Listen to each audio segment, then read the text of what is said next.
கலைஞர் தொலைக்காட்சி நேயர்களுக்கு வணக்கம். நம் தேசம் எல்லா துறைகள்லயும் பெரிய அளவுல முன்னேற்றம் அடைஞ்சு வந்தாலும் விளையாட்டுத் துறையில பின்தங்கி இருக்குன்றது தான் பரவலான கருத்தா இருக்கு. ஆனா அதையும் தாண்டி விளையாட்டுத் துறையிலையும் சமீப காலத்துல முன்னேற்றம் அடைஞ்சு வந்துட்டே தான் இருக்கு. அதுக்கு உதாரணம் தான் கடந்த மாதம் இந்தோனேஷியாவில் நடந்த ஆசிய போட்டிகள்ல 15 தங்கம் உட்பட 69 பதக்கங்களை குவிச்சிருக்காங்க இந்தியர்கள். குறிப்பா தமிழர்கள் 21 பதக்கங்களை வென்றிருக்காங்க. இந்த நிகழ்ச்சியின் நோக்கம் நம் தேசத்துக்காக ஆசிய போட்டிகளில் கலந்து பதக்கம் வென்ற ஒவ்வொரு வீரரையும் அடையாளப்படுத்தக்கூடிய நிகழ்ச்சி தான் இது. இந்த நிகழ்ச்சி தனி ஒருவன்.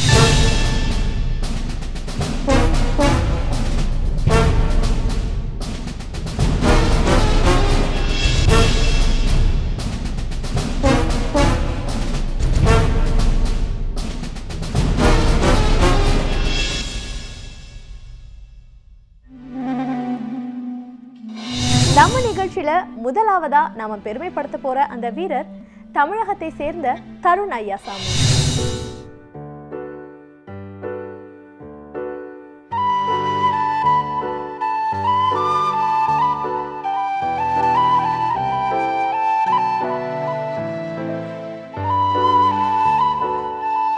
திருப்பூர் மாவட்டம் ராவுத்தம்பாளையத்தில் பிறந்த தருண் ஐயாசாமி அவர்கள் ஆசிய போட்டியில் 400 மீட்டர் தடை தாண்டுதல், 400 மீட்டர் தொடர் ஓட்டம் ஆகிய போட்டிகளில் கலந்துக்கிட்டு வெள்ளி பதக்கங்களை வென்றிருக்காரு. இவர் நம் தேசத்துக்கு பெருமை சேர்த்தது மட்டும் இல்லாம தமிழக வீரராக இருக்கிறதுல கண்டிப்பா நமக்கு பெருமை இருந்துட்டே தான் இருக்கு. இவரை பற்றி மேலும் தகவல்களை தெரிஞ்சுக்கலாம்.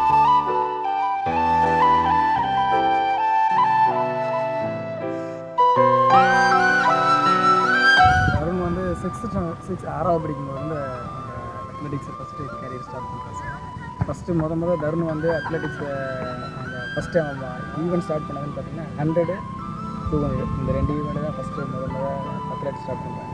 தருண் கூட இப்போ அத்லெட் ஸ்டார்ட் பண்ண பசங்களும் 2 பேர் தான் ஃபஸ்ட்டு ஸ்டார்ட் பண்ணுறாங்க அவனோட ஏஜ் கேட்டகரியில்.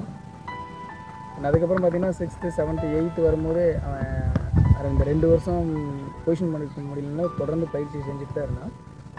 8th படிக்கும்போது ஃபஸ்ட் டைமு மெடல் பண்ண ஆரம்பித்தேன். ஜோனல் லெவலில் ஃபஸ்ட் டைம் அப்போ தான் 8th படிக்கும்போது மெடல் பண்ண ஆரம்பித்தேன். அந்த 8th மெடல் பண்ண ஆரம்பித்து 9th வரும். 8th வந்து ஜோனல் டிஸ்ட்ரிக்ட் லெவலோடு அப்படியே ஸ்டாப் ஆகுது.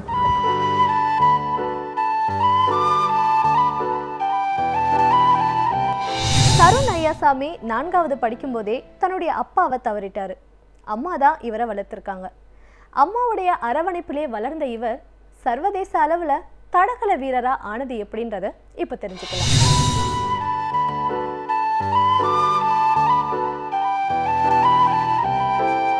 தருண் 6th படிக்கிறப்ப இருந்தே எனக்கு அவன் ஏதாவது ஒரு விதத்தில் ஜெயிக்கணும், எல்லாருக்கும் முன்னாடி அவன் ஜெயிச்சு நிற்கணுங்கிறது அது என்னோட ஆசையாக இருந்தது. அதுக்காக அவன் வந்து ஸ்போர்ட்ஸில் கொஞ்சம் இன்ட்ரெஸ்டாக இருந்ததுனால அதில் நான் ஃபுல்லாக அவனுக்கு என்கரேஜ் பண்ணேன்.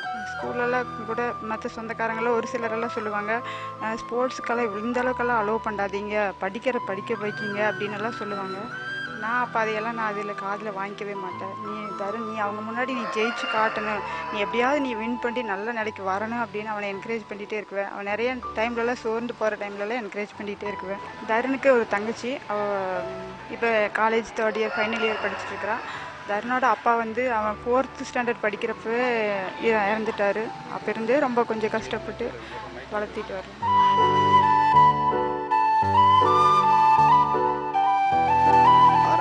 ஃபஸ்ட்டு வந்து நான் 6வது படிக்கிறப்ப 6th படிக்கிறப்ப அங்கே தான் அத்லெட்டிக் ஆரம்பித்து இப்போ 2 அவரேஜத்தை விளையாடிட்டு இருந்தேன்.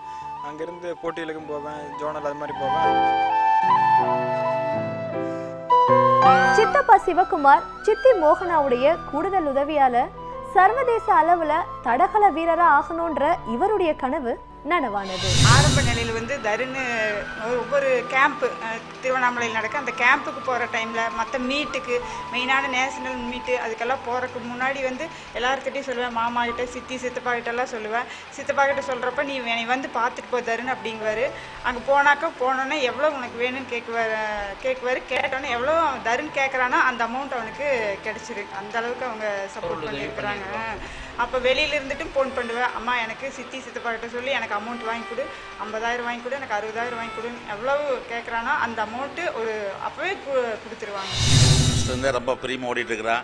ஃபஸ்ட்டு கேமு ஸ்டேட்டுக்கு வரும்போது அடுத்து நேஷ்னல் போனால் பைக் கேட்டான். பைக் வாங்கி தரேன்னு சொன்னேன். ஓடிட்டு வந்து அதே பைக்கு தான் வேணும், பைக்கே வேணும்னா பைக்காக தான் ஓடணுங்கிறான். எப்படின்னா காலையில் வருஷம் காலையில் கால் பண்ணாருங்க, எந்த வண்டியில் வேணும்னு கேட்டார்.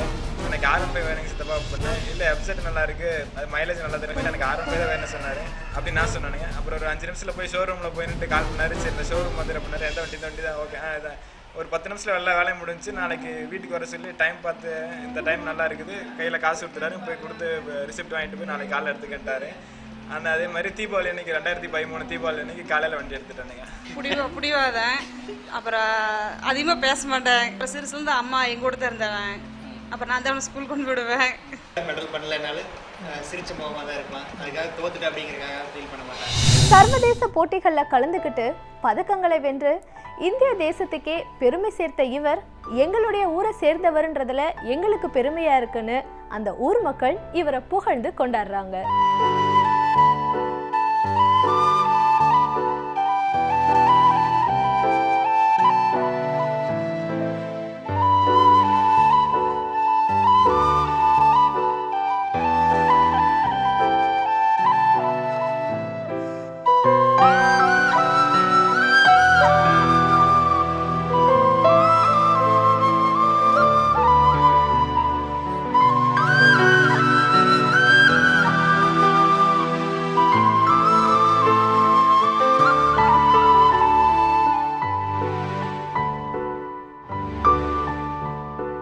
அதாவது ஏசியன் கேம்ஸில் வந்துங்க எங்கள் ஊர்லேருந்து தருண் ஐயாச்சும் வந்து 2 வெள்ளி பதக்கம் வாங்கிக்கிறாருங்க. எங்கள் ஊர் ரொம்ப பெருமையாக இருக்குது.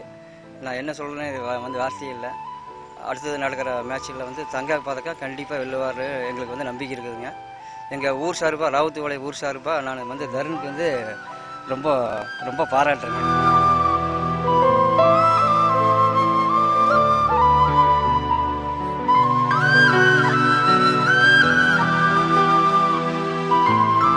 மாவட்டம் அவினாசி ராவுத்தம்பாளையம் கிராமத்தைச் சேர்ந்த தருண் என்ற இளைஞர் ஆசிய விளையாட்டுப் போட்டியில் வெள்ளிப்பதக்கம் வென்று சாதனை படைத்ததற்காக எங்கள் ஊர் பொதுமக்கள் சார்பாகவும் அவினாசி பக்கம் சார்பாகவும் நெஞ்சார்ந்த நன்றியினையும் வாழ்த்துக்களையும் தெரிவித்து மென்மேலும் பல வெற்றிகளை பெற வாழ்த்துகிறோம்.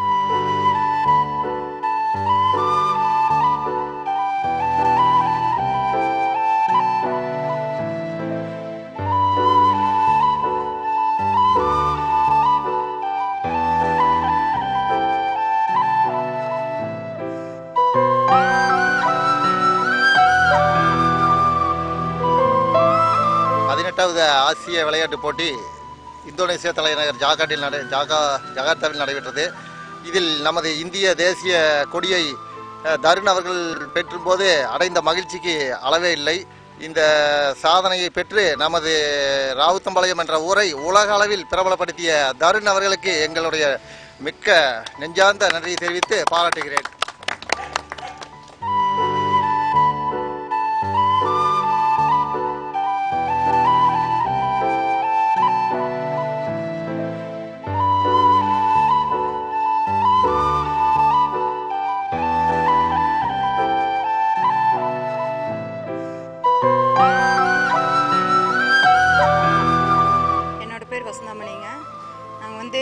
அவினாசி வட்டம் சின்னேர்பாளையம் கிராமம் சேர்ந்த ராவுத்தபாளையம் சின்ன குக்கிராமம். இதில் வந்து தருண் ஐயாசாமிங்கிற பையன் வந்து எங்கள் ஊரில் வெள்ளிப்பதக்கம் வாங்கினதுக்கு எங்களுக்கு ரொம்ப மகிழ்ச்சி. இன்னும் தங்கப்பதக்கம் கண்டிப்பாக வெல்வார் என்ற நம்பிக்கையுடன் இருக்கிறோம்.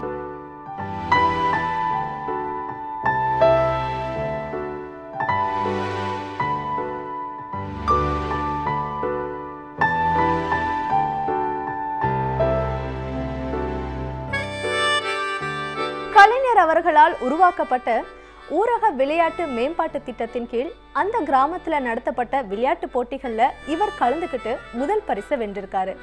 சர்வதேச அளவுல விளையாட்டு வீரராகணுன்ற இவருடைய கனவின் முதல் துவக்கம் தான் இது.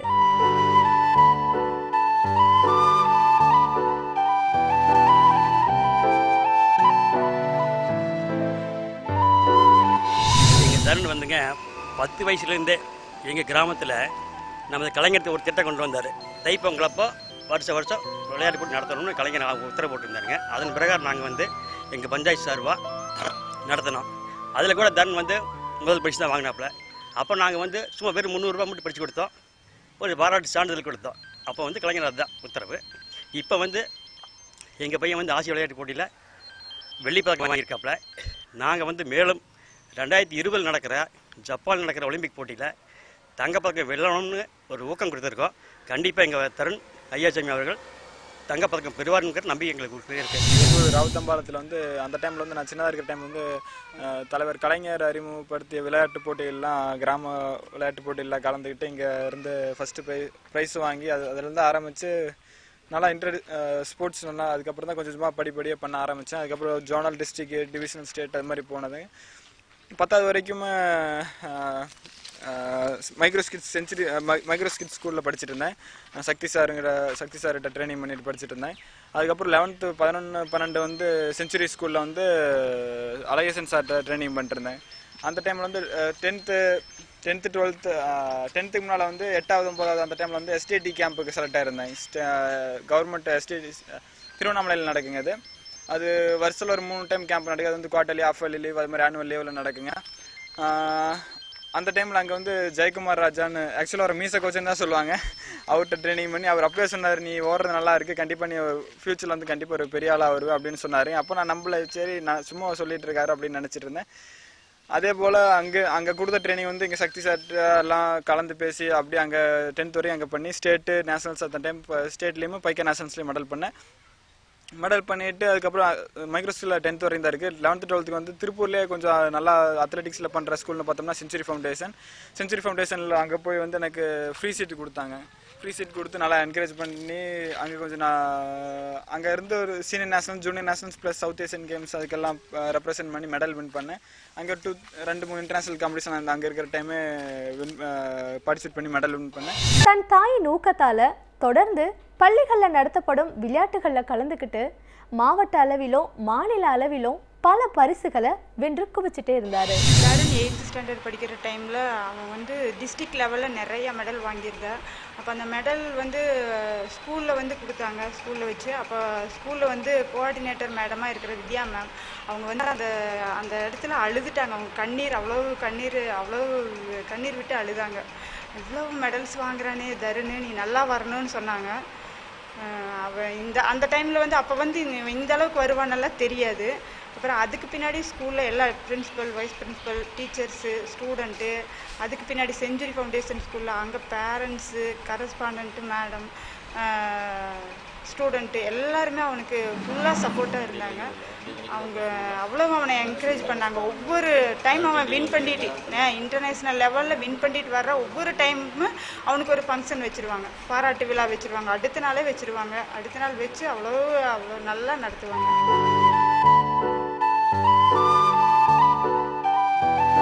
தொடர்ந்து பதக்கங்களை வென்ற தருண் ஐயாசாமி 9வது வகுப்பு படிக்கும் பொழுது தன் காலில் ஏற்பட்ட காயத்தால தொடர் பயிற்சி எடுக்க முடியாம போச்சு. இருந்தாலும் தன் தாயின் தொடர் ஊக்கத்தால குணமடைந்து கிராமப்புற மக்களுக்காக நடத்தப்படும் பைக்கா நேஷனல் கேம்ஸ்ல கலந்துக்கிட்டு வெள்ளி பதக்கங்களை வென்றாரு. 9th படிக்கும்போது இன்ஜுரி ஆகுது சார், காலில் வந்து இன்ஜுரி ஆனதுக்கப்புறம் தொடர்ந்து அதனால் அந்த ஒரு வருஷம் வந்து பிரேக் ஆகுது 9th. நான் அந்த பிரேக் அப்புறம் அந்த அத்லெட்டிக்ஸ் எல்லாம் முடிஞ்சிருக்கு சார். அதுக்கப்புறம் அவன் அத்லெட்டிக்ஸ், கொக்கோ ரெண்டுமே பண்ணுவான். ஸோ அத்லெட்டிக்கை வந்து பண்ண முடியாமல் போயிடுது. கொக்கோ வந்து அடுத்த லெவல் போகிறாங்க. கொக்கோ வந்து ஸ்டேட் வரைக்கும் போகுது. ஸ்டேட் வரைக்கும் போனதுக்கப்புறம் தமிழ்நாடு டீமுக்கும் செலக்ட் ஆகுறான்.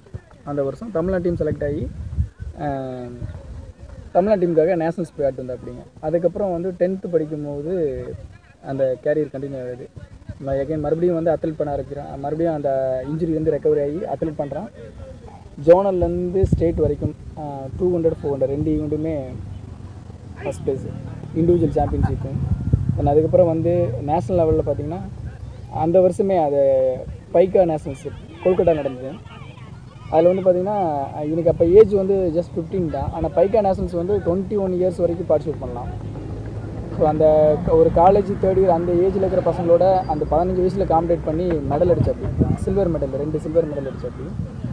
ஸோ அது அந்த வயசுலேருந்தே அவங்ககிட்ட தருண்கிட்ட பார்த்திங்கன்னா ஒரு பயங்கரமான ஒரு டஃப்னஸ் இருக்கும். எதையும் அவ்வளோ சீக்கிரம் வந்து முடியாதுன்னு ஒதுக்க மாட்டான். அப்போ அதே மாதிரி இன்ஜுரி இருக்குன்னா அந்த விட்டுட்டு வெளியில் வர மைண்ட் செட்டில் இல்லை. இன்ஜுரி இருந்தாலும் தொடர்ந்து அந்த பயிற்சி செய்கிறது, கடுமையாக அதுக்கான அதை பற்றியே யோசிச்சுட்ருப்பான். அதே மாதிரி அந்த டயர்ட்னஸ் பார்க்காதீங்க, டயர்ட்னஸுக்கு தெரியாது சுத்தமாக தருணுக்கிட்ட. அது என்ன சொல்கிறது, ஒரு எண்டூரன்ஸான பிளேயர். எப்பயுமே வந்து அந்த எண்டூரன்ஸ் குறைஞ்ச மாதிரி தெரியாது. பிளேயிங் சரி, ஒர்க் அவுட் முடிச்சுட்டு ரிலாக்ஸாக வரும்போது சரி, இவனுக்கு ரெக்கவரிக்கு டைம் போதுங்கிற மாதிரி தான் ஒரு கோச் மைண்ட் செட் இருக்கும். எப்பயுமே அந்த எண்டூரன்ஸ் லெவல் வந்து கம்மியே ஆகாது தருணை பொறுத்த வரைக்கும்.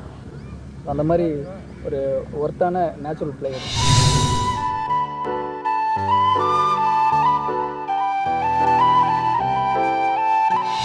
பார்ட்டிசிபேட் பண்ணி வந்து ஏன்னா ஒலிம்பிக் ப்ரிப்ரேஷன் கட்டி ஒரு வருஷம் வீட்டுக்கு வர முடியல, ஃபுல்லாக அப்படியே சுற்றிட்டு அப்புறம் ஒலிம்பிக் முடிச்சுட்டு ஒரு மாதம் 1.5 மாதம் இங்கே வந்தானே. ஒரு மாதம் அந்த டைம் ஃபுல்லாக ஒன்றுமே ட்ரைனிங் ஒன்றுமே பண்ணல.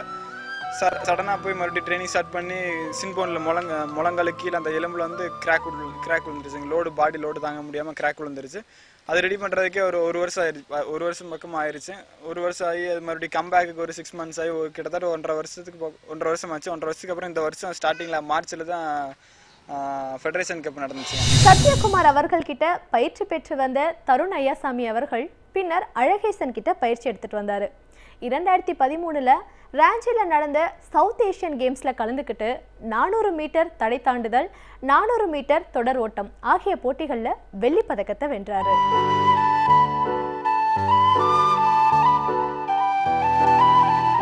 இப்போ 2015 பார்த்தீங்கன்னா இந்தியன் கேம்ப் சீனியர் நேஷனல்ஸோட இந்தியன் கேம்ப் செலக்ட் ஆனேன். 2015 மங்களூரில் நடந்ததில் நேஷனல்ஸ்லேயும் அங்கே வந்து கேம்புக்கு போயிட்டு வந்து குன்னி முகமதுன்னு ஆர்மி கோச்சு கேரளாக்காரன், அவர்கிட்ட ட்ரைனிங் பண்ணி ஏசியன் சாம்பியன்ஷிப் போச்சு. அதுக்கப்புறம் 2016 வந்து யூரி ஒகோனிக்னு உக்ரைன் கோச்சிங். முன்னால் வந்து யூஎஸ்எஸ்ஆர் வந்து முன்னால் வந்து இப்போ தான் ரஷ்யா உக்ரைன் அது மாதிரிலாம் பிரிஞ்சிருக்கு. அந்த டைமில் வந்து ஒரே கண்ட்ரியாக இருந்தது. அந்த டைம் வந்து அவர் வந்து சீஃப் கோச்சாக இருந்திருக்காரு. யூஎஸ்ஆருக்கு வந்து சீஃப் கோச்சாக இருந்திருக்காரு. அவர்கிட்ட ஒரு ட்ரைனிங் பண்ணி ஒலிம்பிக் பார்ட்டிசிபேட் பண்ணிச்சுங்க.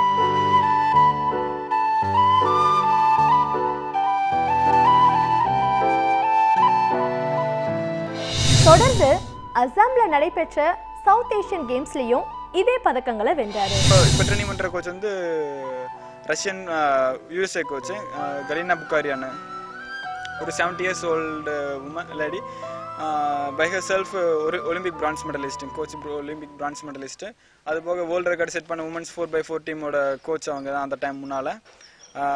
அவங்க சொன்னாங்க, என்னை விட உன் பாடி உனக்கு தான் தெரியும், சரி உனக்கு என்ன பண்ண தோணுதோ பண்ணு அப்படின்னு சொன்னாங்க. எனக்கு அந்தளவுக்கு பிலீவில் ஒரு 60-70% ஓட மாட்டேன்னு தான் நினச்சிருந்தேன். 30% ஓகே எப்போ விட்டாலும் ஓடிடுவேன் அப்படின்னு நினச்சிருந்தேன். அதே மாதிரி ஏசியன் கேம்ஸ்க்காக குவாலிஃபைங் ரவுண்டு இங்கே அசாமில் நடந்துச்சு. அதில் ஃபஸ்ட்டு குவாலிஃபை பண்ணி 49.68 new meet record plus Asian கேம்ஸுக்கு குவாலிஃபை பண்ணி போயாச்சு.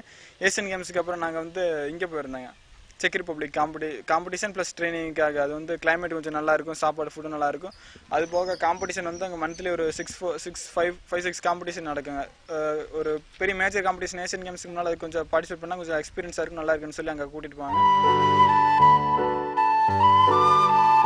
தொடர்ந்து காமன்வெல்த் போட்டிகளில் கலந்துக்கிட்டு பதக்கங்களை வென்றது மட்டும் இல்லாமல் சர்வதேச அளவில் நடக்கக்கூடிய எல்லா போட்டிகளையுமே கலந்து வென்றுட்டே இருக்காரு. சமீபத்தில் ஆசிய விளையாட்டு போட்டிலையும் கலந்துக்கிட்டு வெள்ளி பதக்கங்களை வென்று நம் தேசத்துக்கு பெருமை சேர்த்திருக்காரு. ஏசியன் கேம்ஸ் அந்த டைம் வந்து ஸ்டாண்டிங்கில் நான் 4th டைமிங்கில் இருந்தேன். First Qatar, 2nd 3rd Japan, நான் 4th பொசிஷன் இருந்தேன். இவ்வளோ கஷ்டப்பட்டிருக்கோம். இதுக்கும் வீட்டுக்கு வந்து இப்போ தான் வர்றேன், ஒரு வருஷமாக ஆச்சு வீட்டுக்கு வந்து. இதுக்கு இவ்வளோ வருஷ கணக்கில் கஷ்டப்பட்டிருக்கோம். கண்டிப்பாக இந்த மூமெண்ட்டு நம்ம எந்த தப்பு பண்ணாமல் ஒழுக்கமாக பண்ணணும். இவ்வளோ கஷ்டப்பட்டிருக்கோம், நம்ம கண்டிப்பாக மெடலோட தான் திரும்பி போகணும்னு நினச்சேன். அதே மாதிரி செமிஃபைனல்ஸ் முடிஞ்சதுக்கப்புறம் 2nd பெஸ்ட் டைமிங்கில் இருந்தேன். ஜப்பானீஸ் 2 எனக்கு பின்னால் தான் இருந்தாங்க. அதில் நினச்சேன் எப்படியும் கண்டிப்பாக கடைசிக்கு பிரான்ஸ் மெடல் ஆயிரும். ஏன்னா ஒன்று ஜப்பான் எனக்கு பின்னால் இருக்க ஜப்பான் வந்து அந்தளவுக்கு ஃபுல் ரேஸ் ஓடல, ஈஸியாக ஓடி இருந்தாங்க அப்படின்னு நினச்சிட்டு நம்ம கண்டிப்பாக பிரான்ஸ் மெடல் அடிச்சிடலாம் அப்படின்னு ரேஸ் டே அந்த ஆஃப்டர் செமிஃபைனல்ஸ்க்கு அப்புறம் நினச்சிட்டு இருந்தேன். இந்த அன்னைக்கு நைட்டு ஃபைனல்னால் இந்த அன்னைக்கு காலையில் மத்தியானம் சாயந்தரம் எல்லாமே மனசுக்குள்ளே சரி ஓகே நம்ம ஓடிடும், கண்ணை மூடிட்டே ரேஸ் எப்படி ஓடணும் ஃபுல்லாமே மைண்ட்லேயே ரேஸ் ஓடி பார்த்து ஒரு 40-50 டைம்ஸ் அது மாதிரி ஓடி பார்த்து சரி ஓகே இப்போ ஓடவிட்டா கூட நம்ம ஓடிடலாம் அப்படின்னு நினச்சிட்டு அந்தளவுக்கு மைண்ட் செட் ஆயிடுச்சு. நல்லா ஒரு கான்ஃபிடென்ட்டாக இருந்து ஒரு ரேஸ் ஸ்டார்ட் ஆனோடனே ஒரு 100 மீட்டர் 120லலாம் என்ன இன்னர் ட்ராக்கில் இந்த சைனீஸ் சைப்பி ரன்னர் ஓவர் டேக் பண்ணி போயிட்டாங்க. ஓவர்டேக் பண்ணி அவன் ஓவர் ஸ்பீடுன்னு எனக்கு அவன் ஒவ்வொரு அத்லெட்டுக்கு ஒவ்வொரு பேஸ் இருக்குது. எனக்கு வந்து ரெண்டுமே ஃபர்ஸ்ட் ஹாஃபும் ஒரே மாதிரி இருக்கும், செகண்ட் ஹாஃப் ஒரே மாதிரி இருக்கும். ஒவ்வொருத்தங்க வந்து ஃபர்ஸ்ட் ஹாஃப் ரொம்ப ஸ்லோவாக ஓடி செகண்ட் ஹாஃப் ரொம்ப ஸ்பீட் ஓடுவாங்க. ஒருத்தங்க ஃபர்ஸ்ட் ஹாஃப் ரொம்ப ஸ்பீடாக ஓடி செகண்ட் ஹாஃப் ரொம்ப ஸ்லோ டைட் ஆயிரும், ஆட்டோமேட்டிக்காக ஃபினிஷிங்கில் டைட் ஆயிரும். அதனால நான் வந்து யாரையுமே பார்க்கல, நான் பாட்டுக்கு என் ரேஸு தான் ஓடிட்டு இருந்தேன். என் ரேஸ் ஒன்று ஃபஸ்ட்டு 200 வரைக்கும் ஓடிட்டு எல்லாமே என்னோட நல்லா போயிட்டாங்க. அந்த டைம்லேருந்து ஃபஸ்ட்டு ஒரு 200 மீட்டர் வரை ஃபஸ்ட்டு 200க்கு அப்புறம் வந்து நான் ஒரு 5th 6th பொசிஷன் அந்த பொசிஷனில் தான் இருந்தேன். ஏன்னா ஃபஸ்ட்டு 200ல் அவங்க ஸ்பீட் பண்ணிட்டாங்க, நான் வந்து ஒரே பேஸில் தான் போயிட்டுருக்கேன். ஒரு 300 மீட்டர் வந்ததுக்கப்புறம் நான் வந்து 4th 5th இருந்தேன். லாஸ்ட் 100 மீட்டர் இருக்குது. அப்போ எனக்கு முன்னால் வந்து Qatar, Chinese Taipei plus Japan athlete இருந்தேன். சைடில் வந்து இந்தியன் நம்ம ஆள் சந்தோஷ், மதுரை பையன் கூட தான் ஒட்டுக்காத ட்ரைனிங், எல்லாம் ஒட்டுக்காத கேம்பில் எல்லாம் ஒட்டுக்காத ட்ரைனிங்கு. நாங்கள் இருந்தேன். எனக்கு எப்பவுமே தெரியும், நான் ஃபஸ்ட்டு 300 அந்தளவுக்கு ஓட மாட்டேன், கடைசி 100 எப்படி நல்லா ஸ்பீடு ஓடுவேன் அந்த பிலீவ் இருந்துச்சு. 9வது ஹர்டில் கட் பண்ணுறப்ப அந்த சைனீஸ் தைப்பி ஓவர்டேக் பண்ணி 3rd பொசிஷனில் இருந்தேன். அப்புறம் ஆஃப்டர் 10th ஹர்டில் வந்து ஒன்றும் நல்லா உள்ள எனர்ஜி இருந்துச்சு, கண்டிப்பாக நம்ம ஓடி சில்வருக்கே வரலான்னு சொல்லி நல்லா ஃபைட் பண்ணி, எனக்கு ஃபினிஷிங் நல்ல ஸ்பீட் ஓடும், நல்லா ஃபைட்டிங் டெண்டன்சி இருக்குது. அதனால் நல்லா ஃபைட் பண்ணி ஜாப்பனீஸை பின்னால் தள்ளியாச்சு.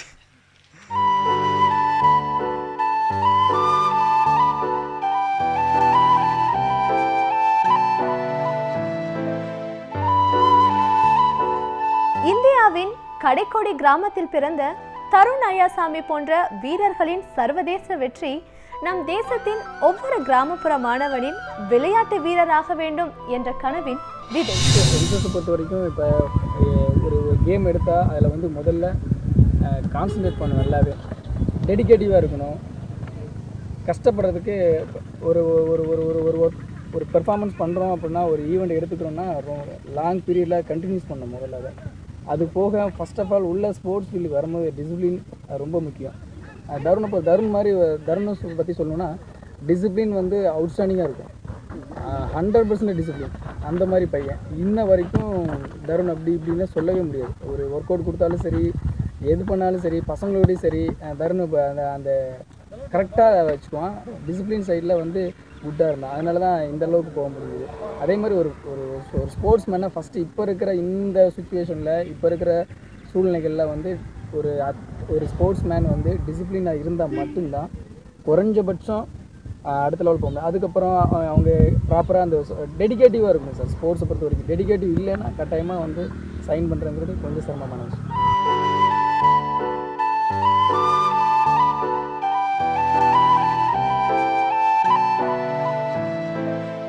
ஆசிய விளையாட்டுப் போட்டிகளில் கலந்து கொண்ட இந்தியர்களின் எண்ணிக்கை 515. இதில் தமிழர்கள் மட்டும் 19 பேர் என்பது பெருமைக்குரிய விஷயம். இவர்கள் குவித்திருக்கும் பதக்கங்களின் எண்ணிக்கை 21 என்பது கூடுதல் பெருமை. இவர்களை இன்றைக்கு உங்களை அடையாளம் படுத்தியதில் பெருமை கொள்கிறது கலைஞர் தொலைக்காட்சி. இது போன்ற பல விளையாட்டு வீரர்கள் உருவாக வேண்டும் என்பதுதான் கலைஞர் தொலைக்காட்சியின் எண்ணமும் கூட. மீண்டும் இதே மாதிரி வேறொரு நிகழ்ச்சியில் சந்திக்கலாம். அதுவரை உங்களிடமிருந்து விடைபெறுபவர் சுமையா.